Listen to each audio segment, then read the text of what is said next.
السلام علیکم ورحمۃ اللہ وبرکاتہ۔ الحمد للہ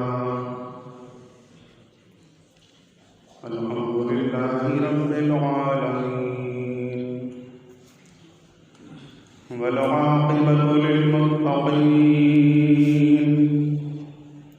والصلاة والسلام على من كان نبيا وآدم بين الماء والطين وعلى آله وأصحابه أجمعين،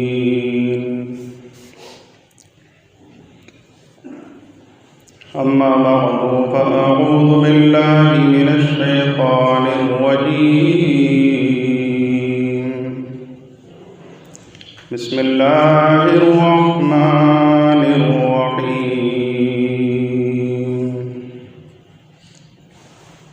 یوم ندعو کل اناس بإمامہم، آمنت باللہ صدق اللہ مولانا العلی العظیم۔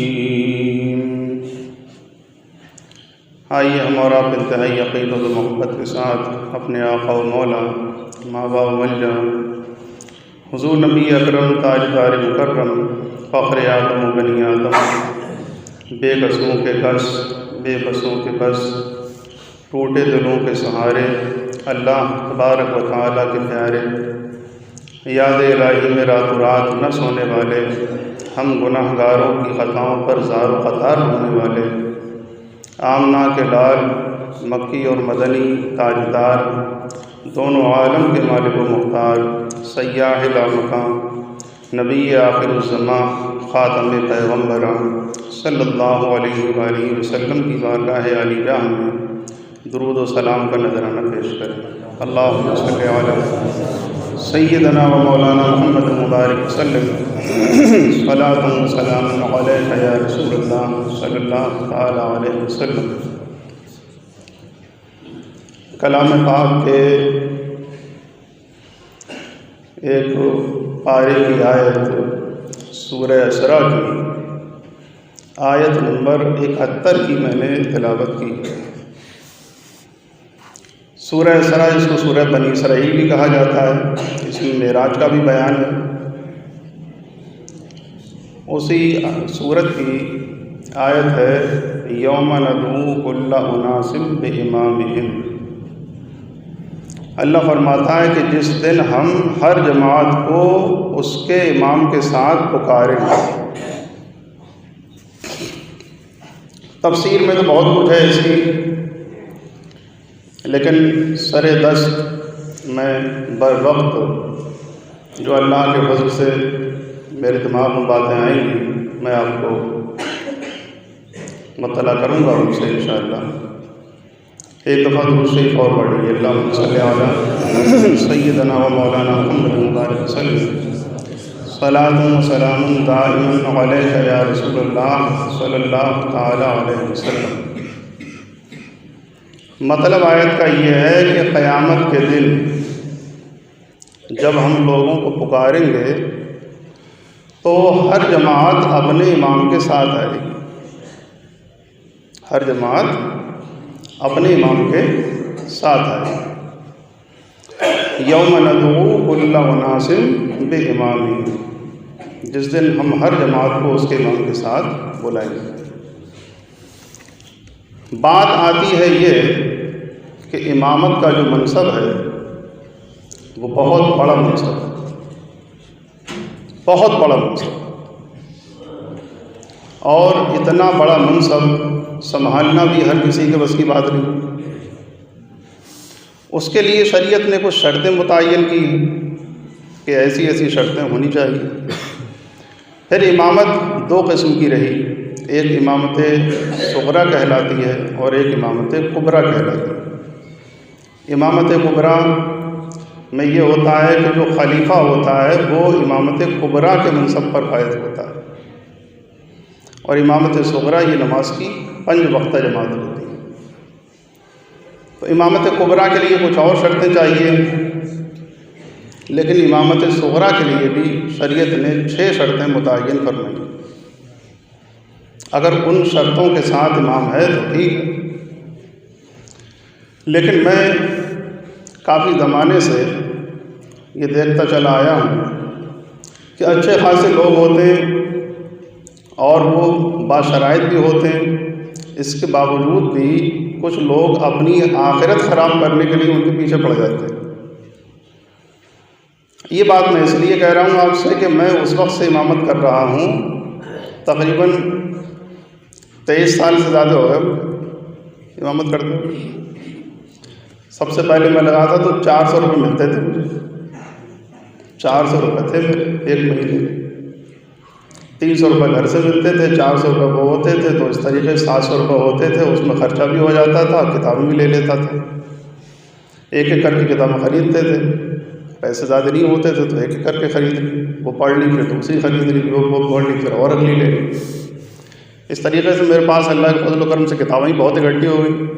سب سے زیادہ شوق مجھے اسی بات کا رہا کہ کتابیں پڑھوں۔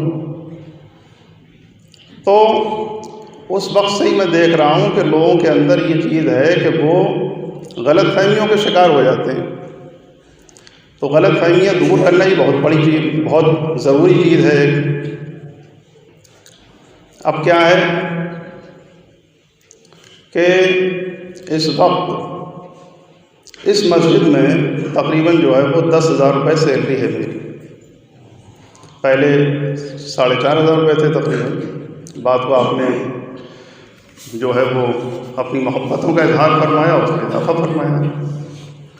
لیکن یہ بات یاد رہے کہ امام کی سیلری چاہے 10,000 ہو چاہے 50,000 ہو، لیکن وہ امام ہے، اور امام کب تک ہے؟ وہ جب تک یہ نماز پڑھا رہا ہے ابھی تک امام ہے۔ اگر وہ نماز کے باہر بھی ہے تب بھی تو امام ہے۔ اچھا، یہ بات بھی کوئی دلیل سے خالی نہیں ہے، کیونکہ قیامت کے دن جب بلایا جائے گا ہر جماعت کو اس کے امام کے ساتھ میں، تو اللہ نے اس کو خود امام قرار دیا کہ ہر جماعت کو اس کے امام کے ساتھ بلایا جائے، تو اس وقت نماز تو پڑھاتا نہیں ہو، پڑھاتا ہو، ظاہر سی بات ہے کہ وہاں بھی اس کو امام کہا۔ یہ منصب ایسا منصب ہے، اس مصلی پر کھڑے ہونا ہر کسی کے بس کی بات نہیں ہے۔ یہ وہ منصب ہے کہ جس منصب پر یہ رسول اللہ صلی اللہ علیہ وسلم کا مصلی ہے گویا ہے، تو اس کو سنبھالنا ہر کسی کی بس کی بات نہیں۔ یہی وہ مصلی ہے کہ جس مصلی پر کھڑے ہو کر کے جب امام نماز پڑھاتا ہے تو بندوں کو اللہ سے ملا دیتا ہے۔ اسی مصلی پر صدیق اکبر کھڑے ہوئے ہیں تو انہوں نے صداقت کا سبق دنیا کو پڑھا دیا۔ یہی وہ مصلی ہے کہ جس پر عمر فاروق اعظم کھڑے ہوئے تو انہوں نے عدالت کا طریقہ لوگوں کو سکھا دیا۔ یہی وہ مصلی ہے کہ جس پر عثمان غنی کھڑے ہوئے تو انہوں نے سخاوت کے جوہر دکھا دیے۔ اور یہی وہ مصلی ہے کہ جس پر مولا علی کھڑے ہوئے تو انہوں نے شجاعت اور بہادری اور دلیری کے جھنڈے پوری دنیا میں گاڑے۔ یہی وہ مصلی ہے کہ جس پر امام حسین کھڑے ہوئے تو انہوں نے اکیلے تنہا اسلام کو گویا کہ بچا کر فتنوں سے پاک کر کے ہمارے سامنے پیش کر۔ تو یہ کوئی ایسا نہیں ہے۔ یہی وہ مصلی ہے کہ جس پر غوث اعظم کھڑے ہوئے ہیں تو سبحان اللہ انہوں نے سینکڑوں نہیں بلکہ لاکھوں لوگوں کے ایمان تازہ کر دیے۔ یہی وہ مصلی ہے کہ جس مصلی پر کھڑے ہوئے ہیں غریب نواز تو سبحان اللہ انہوں نے 90 لاکھ سے زیادہ کافروں کو کلمہ پڑھا کے اسلام میں داخل کر دیا۔ یہ وہی مصلی ہے کہ جس مصلی پر کھڑے ہوئے ہیں امام احمد رضا تو انہوں نے ایک دو نہیں بلکہ کروڑوں عاشق رسول پیدا کر دیا۔ کوئی ایسا ویسا مصلی نہیں ہے۔ پھر یہ ہے کہ اس کے مناسب، اس کا منصب جو ہوتا ہے، اور یہ اپنے آپ نہیں آ جاتے امام لوگ، بلکہ یہ رسول اللہ صلی اللہ تعالیٰ علیہ وسلم کے وارث ہوتے ہیں۔ حدیث میں فرمایا العلماء ورثۃ الانبیاء، جو علماء ہوتے ہیں، عالم ہوتے ہیں، وہ نبیوں کے وارث ہوتے ہیں۔ تو جو نبی کا وارث ہوگا تو اس کو لاوارث بھی نہیں سمجھنا چاہیے، ہے بھائی؟ نبی کا جو وارث ہے تو اس کو لاوارث سمجھنا یہ بھی حماقت ہے۔ یاد رکھو کہ کوئی کسی کو کہیں بھیجتا ہے تو اس کا وہ خیال نہیں رکھتا۔ لوگوں کی بہت ساری باتوں سے پریشان ہو کے میں نے کچھ دن کے لیے امامت چھوڑ دی تھی، بلکہ اس وجہ کو کچھ اور کروں گا۔ کافی دن تک میں نے نماز نہیں پڑھائی۔ ہمارے استاد ہوتے تھے ان سے ملاقات ہوئی، انہوں نے پوچھا، حال چال پوچھا، تو میں نے عرض کیا، تو کہا کہ تم جیسے لوگ اگر امامت چھوڑیں گے یہ تو نا اہل مسلم آگے سوال ہو، جو اہل بھی نہیں ہوں گے وہ نماز پڑھائیں گے آئے۔ تو میں یہ تو نہیں کہتا ہوں کہ میں سینکڑوں ہزاروں ہمارے بھائی ہیں ایسے جو اہل ہیں، ماشاءاللہ پڑھاتے ہیں، دین کا کام کرتے ہیں۔ تو ان کی بات میرے دل کو لگ گئی، میں نے یہ سوچا کہ حالات کیسے بھی ہوں لیکن اس مسئلے پر انشاءاللہ میں تا دم حیات انشاءاللہ العزیز اس کو چھوڑوں گا نہیں، کیسے ہی حالات ہوں اس کو میں پکڑے رہوں، کیونکہ اس کے ذریعے لوگوں کا فائدہ ہوتا ہے۔ دین جو ہم نے کتابوں میں پڑھا ہے، جو ہم نے اسلام کی باتیں پڑھی ہیں، قرآن و حدیث کی تعلیم حاصل کی ہے، وہ ہمارے سینوں میں اس کو ہم آپ تک پہنچائیں تو اس سے دین کا فائدہ ہوتا ہے۔ لوگوں کی ریشہ دمائیوں کی وجہ سے، ان کے برا بھلا کہنے کی وجہ سے، کسی خرافات کی وجہ سے جو ہے چھوڑنا نہیں چاہیے، لیکن لوگوں کو بھی میں اس بات کی تنبیہ کر رہا ہوں کہ اگر کوئی غلط فہمی ہوتی ہے تو اس کو دور کر لینا چاہیے۔ غلط فہمی کا دور کرنا بہت ضروری ہوتا ہے۔ غلط فہمی ہوتی ہے بھائیوں کو بھائیوں سے لڑا دیتی ہے، غلط فہمی ہوتی ہے کہ جو میاں کو بیوی سے الگ کر دیتی ہے، غلط فہمی ہوتی ہے کہ طلاق تک ہو جاتی، ہوتا نہیں ہوتا، کبھی کبھی کچھ نہیں ہوتا لیکن یہ غلط فہمی ہوتی، تو ان کا دور کرنا بھی ضروری ہوتا ہے۔ پھر یہ بات یاد رکھیے کہ جو امامت کے مسئلے پر جاتا ہے وہ رسول اللہ صلی اللہ علیہ وسلم کا نائب ہے، اسی لیے میں اپنے طلبہ سے بھی بڑی محبت کرتا ہوں، کیونکہ اگر امام یا کہیے کہ عالم نائب رسول ہے تو طالب علم چاہے وہ مؤذن کی شکل میں ہو، چاہے وہ طالب علم کی شکل میں ہو، کیسا بھی ہو، اسٹوڈنٹ ہے، چھاتر ہے اور اسلام کا چھاتر ہے، تو وہ اگر عالم جو ہے وہ عالم اگر جو ہے وہ نائب رسول ہے تو یہ مؤذن یا طالب علم دین جو ہے یہ مہمان رسول ہے۔ جہاں اس کی عزت و تکریم ہو تو وہیں ان مؤذنوں کا بھی حال جو ہے وہ کچھ کم نہیں ہے، بلکہ میری نظر میں دوسرے لوگوں سے یہ لوگ کہیں زیادہ بہتر ہیں۔ تھوڑے تھوڑے پیسوں پہ جو ہے وہ اذان دیتے ہیں، مسجدوں کی دیکھ بھال کرتے ہیں، سمجھے آپ؟ جتنے پیسوں میں چوکیدار نہیں ملے گا اس سے کم پیسوں میں جو ہے مؤذن آپ کو مہیا ہو جاتے ہیں، تو ان کا بھی خیال رکھنا چاہیے۔